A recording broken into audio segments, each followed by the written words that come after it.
Hey guys, ayun guys, nakita nyo na meron tayong malunggay dahil tayo ay magagata ng tulingan.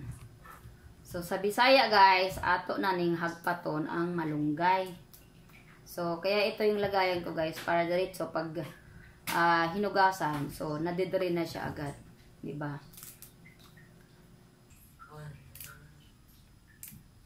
So ayan guys.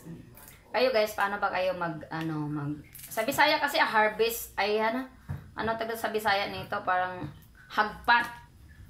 Hagpat yung magaganito ka sa malunggay. Iwan ko sa Tagalog guys kung anong tawag.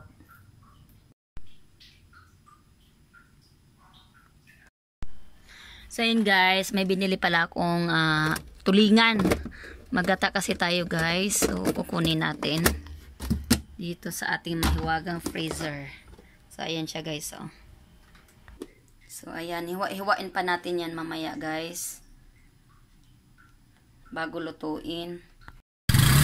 So ayan guys, bago tayo magluto ng tulingan, ginataang tulingan guys, kailangan ko munang mamili ng soft drinks pangkabuhayan. Punta muna tayo mamili ng soft drinks para naman tayo may pambiling pambili ng bigas. So ayan guys,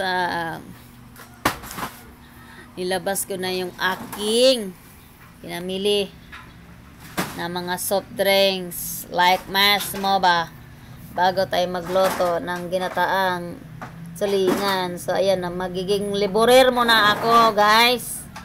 Laborer muna tayo ng soft drinks at alak ba. Diba? So talaga tayong mga nanay guys, kailangan natin malaman lahat. Malaman magluto, mag-drive ng tricycle, mag-drive ng kotse, kasi para lahat magagawa natin guys. So ayan, inaayos ko muna yung pinamili kong mga soft drinks para pag may bumili, mayroon ng malamig. Ayusin natin, maglagay muna tayo sa ref ng mga Mountain Dew at saka Coke Massimo. Grabe talaga tayo mga nanay, no? So yun guys, tapos na natin gihagpat ang malunggay guys. So ayan.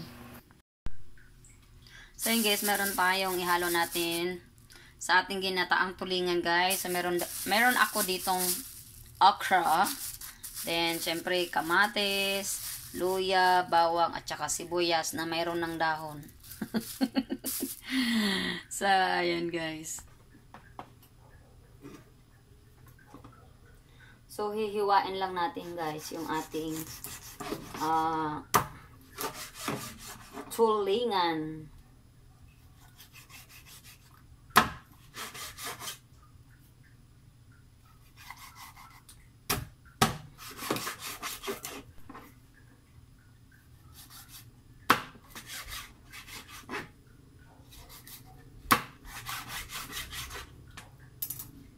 So yun guys, nahiwa na natin yung ating tulingan. Ilalagay na natin sa ating kawali para umpisahan na natin maglata.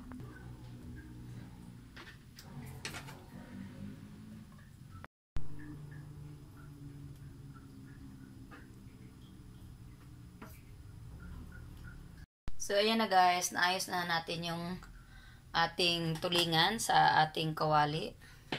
So maghihiwa na naman tayo guys yung ating ilalagay dyan na mga, sa Bisaya guys is lamas. Like luya, kamatis. Yan, kasi dalagyan natin ng kamatis, luya, bawang, tsaka sibuyas.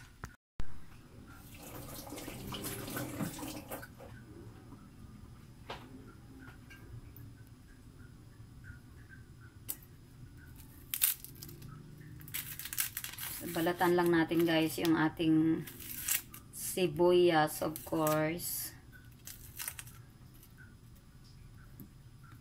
Yan yung ating luya.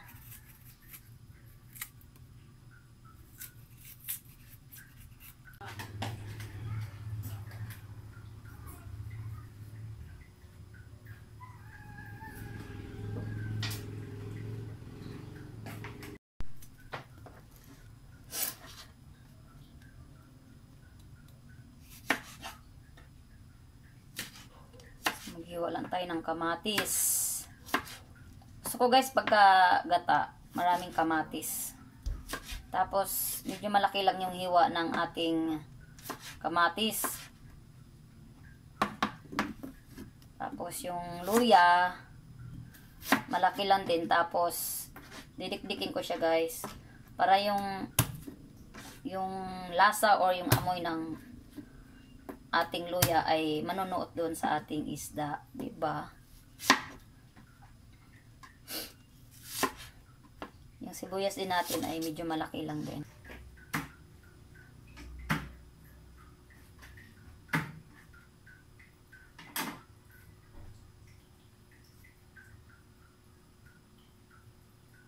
So, i-place lang natin yung ating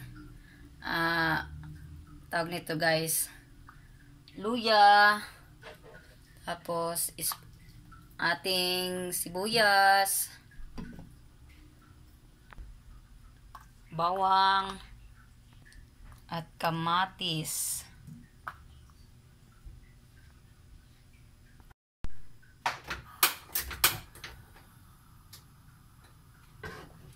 So, maglagay na tayo guys ng asin.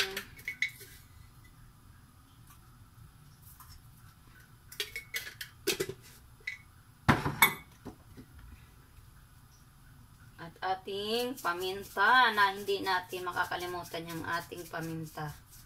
Kasi sa mga nakikita ko guys or na-search ko, ang paminta ay good for our heart guys. Kung hindi nyo pa alam. So maganda daw yung paminta sa ating puso. Pusong bato or pusong mamon. So, lagyan din natin guys ng syempre ang ating panlasa. Pampalasa. Bitchin.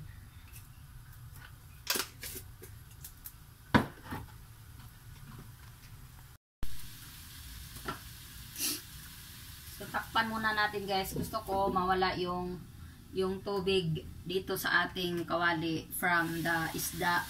Kasi kung para sa akin guys, parang nalalang ako kapag meron pang tubig dito sa sa kawali na galing sa isda. So gusto ko medyo tuyo na siya. Tsaka natin lagyan ng suka or kahit anong mga condiments. So yun guys, medyo konti na lang yung tubig niya. Ayan, medyo konti na lang yung kanyang tubig. Guys, so pagka mga ganyan, pwede na natin lagyan ng ako kasi guys, pag tawag nito, pag naggata, kumbaga parang nilalagyan ko siya ng konting suka para medyo maasim-asim. Maasim-asim yung ating ginataan. So, lagyan lang tayo ng konting suka. Konting-konti lang kasi gata naman yan.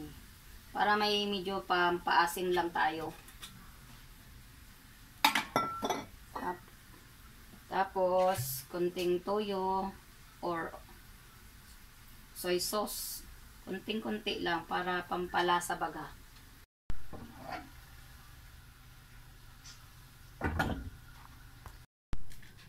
So, yan guys.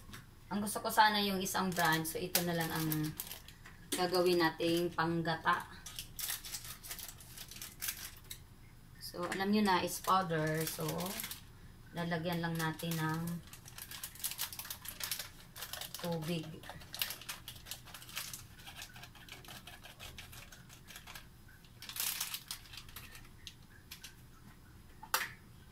Tapos, haluin natin. So, ayan. Tuno na yung ating gata. Nilagay na natin yung ating gata, mga my loves.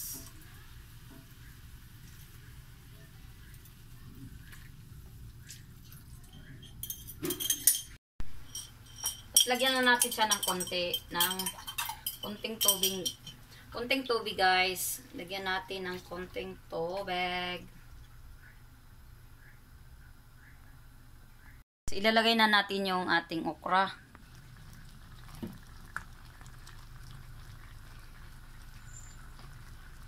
So, Takpan lang natin.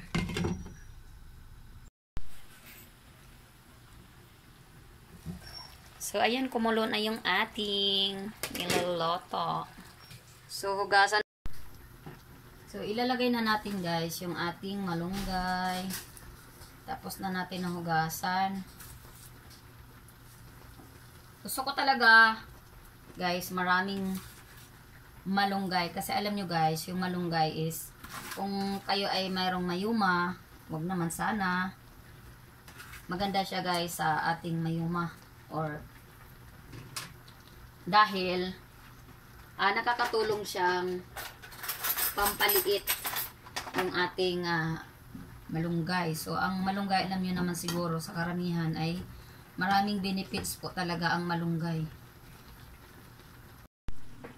Lagyan lang natin guys ng siling haba or siling green. Takpan lang muna natin.